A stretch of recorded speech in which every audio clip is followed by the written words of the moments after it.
So Aespa released solos. Again. Hey guys, welcome back to the channel. Today we're diving into something that honestly caught me a little off guard.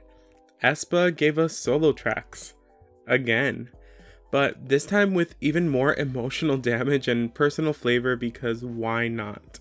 This new project, SYNK aeXIS line, is fascinating because it doesn't feel like a random compilation of solos. They read more like 4 diary entries written by completely different people, all dealing with life in their own ways.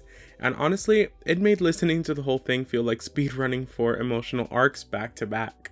This release feels like a spiritual sequel to SYNK Parallel Line, but richer, more mature, and way more emotionally unhinged in the best way possible.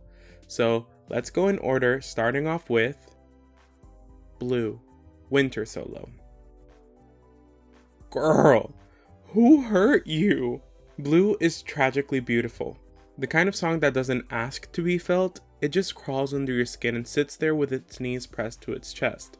The song hits you immediately with atmosphere. The moment it starts, the production feels like you've stepped into a slightly foggy room with soft lights. Calm, melancholic, but safe. It's not a dramatic sobbing song, it's more like that silent moment after you've already cried everything out, where you're just sitting there reflecting. The beauty of Blue is that its emotional core is universal. It's about that moment when you finally acknowledge that distraction isn't going to fix what's hurting you. You can pretend, you can avoid, you can occupy yourself with a million little things, but eventually, you have to face whatever's weighing you down, even if it's hard. And that sentiment is delivered so gently that it doesn't feel hopeless, it actually feels healing. Musically, I love how the instrumental almost contradicts the heaviness of the lyrics. There's a warmth in the production. Subtle guitar lines, soft percussion, airy layering. Winter's voice sits right on top of it like it's the missing puzzle piece the track was built around. Her vocal tone is just naturally comforting, like a gentle breeze after a hot day. As an opener, it sets the emotional intention of the project in such a tasteful way. It's introspective, it's personal, and it gives the listener a moment to settle into the world Aespa's building.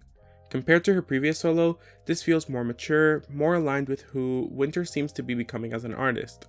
To me, this is a big improvement over her previous one. I won't say it was bad, but it definitely wasn't my taste.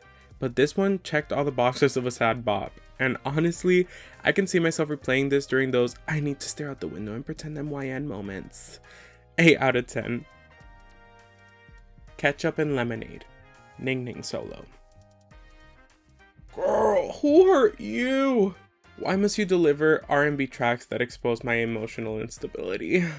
Ketchup and Lemonade might have the most deceptively beautiful title ever, because the actual song is about being mentally trapped in a frustrating, cyclical relationship that you know is terrible for you but can't seem to detach from.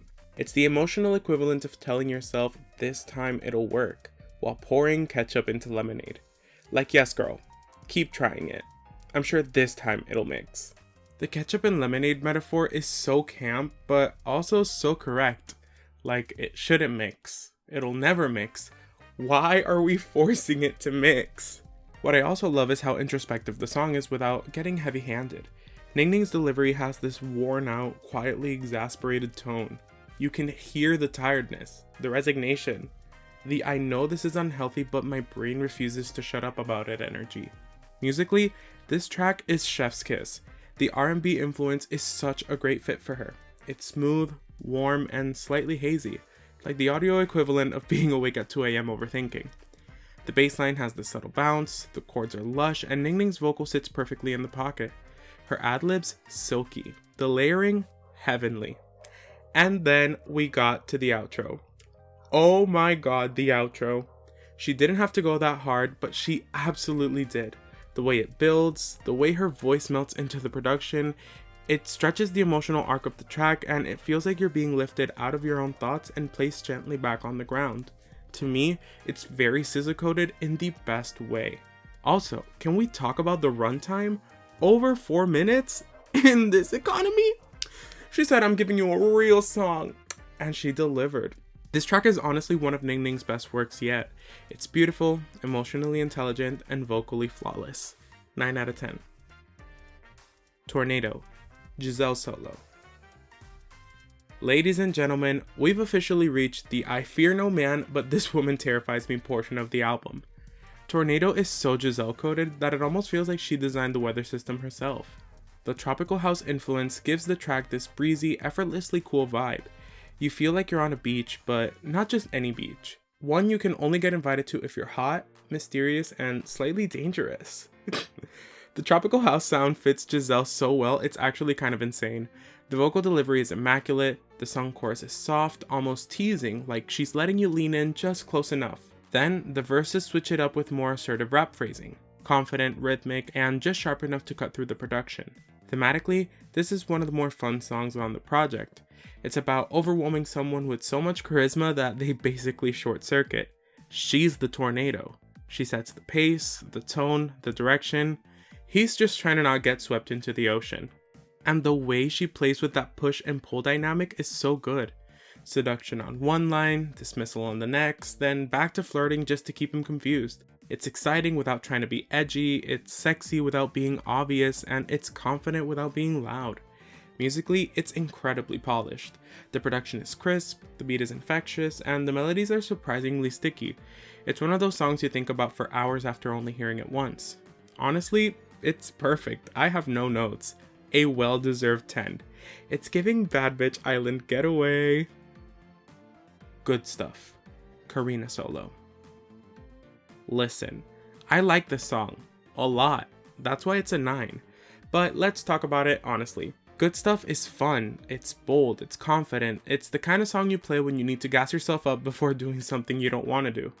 This is Karina stepping into the center of the room and reminding everyone why she's that girl. The hip-hop groove fits her like a glove.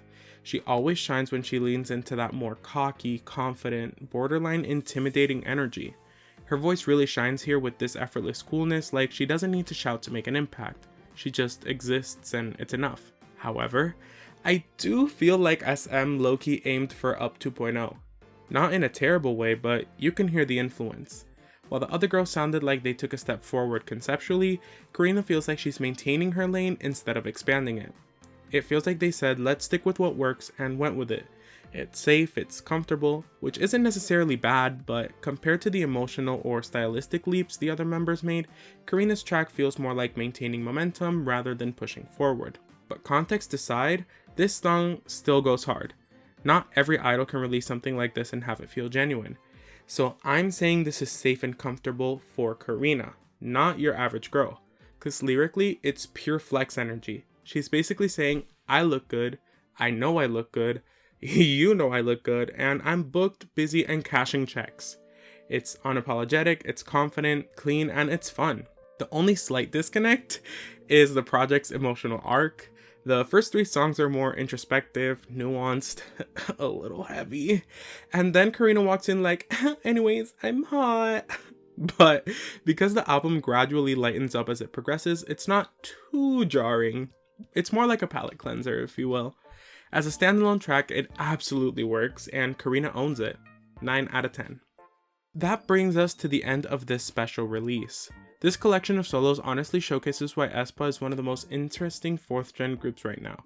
They don't just have distinct voices, they have distinct worldviews, emotional palettes, and creative identities. I also really appreciate the steps forward they've taken since their previous solo release.